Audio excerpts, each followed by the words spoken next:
बनवूया रक्षाबंधन स्पेशल नारळाची वडी. एकदम मस्त अशी ना कट करून झाली आणि मी काढून दाखवते कशी मस्त झाली.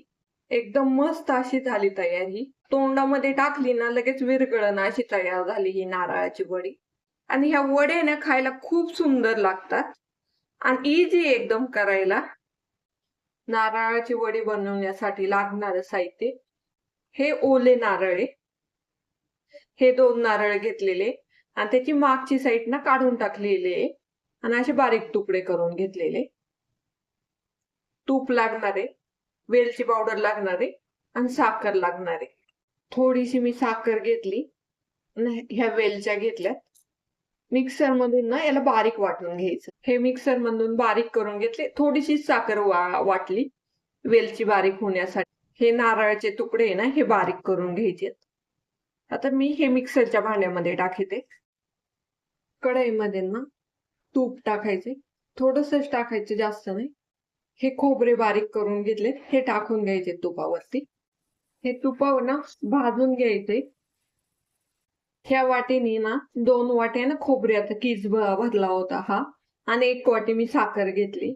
हे प्रमाण ठेवलं तर योग्य प्रमाणात ना ही खोबऱ्याची वडी तयार होते. हे तुपावर भाजून झाले. आता साखर टाकून घ्यायची. साखर पूर्णपणे याच्यात विरघळून घ्यायची आहे. खाताना ना अजिबात साखर कचकच लागली नाही पाहिजे, अशी विरघळून घ्यायची. तेव्हाच वडी एकदम छान होते तयार. साखर विरघळायला ना 5 मिनिटं तरी लागतील आणि असं सोडायचं नाही.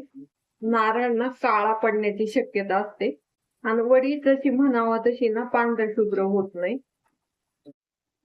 साखर विरघळली. आता वेलची साखर बारीक केलेली ती टाकून घ्यायची. हे मिक्स करून घ्यायचे आणि मी साईडला हे काढलं होतं, त्याचा असा गोळा होतोय का ते बघायचं. तेव्हाच वडी बनली जाईल. अजून थोडे वेळ लागणार आहे. हे मिक्स करीत राहायचं. हे थापण्यासाठी ना रेडी झाले. मी एक ट्रे घेतलाय आणि याला तूप लावून घ्यायचंय, म्हणजे वडी एकदम इझिली निघली जाईल. आता हे मिश्रण ना याच्यात टाकून घ्यायचं. हे असं चमच्यानी एकसारखं पांगून घ्यायचंय. याच्यावरती ना हे मी डेकोरेशन साठी ना पिस्ते आणि काजू कापून घेतलेले हे टाकून घ्यायचे, म्हणजे दिसायला वडी अजून छान दिसते.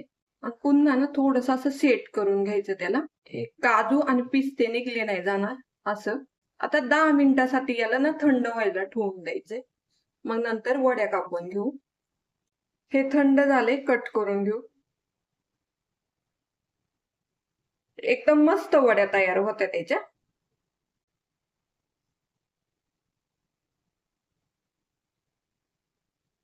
एकदम मस्त अशी ना कट करून झाली आणि मी काढून दाखवते कशी मस्त झाली.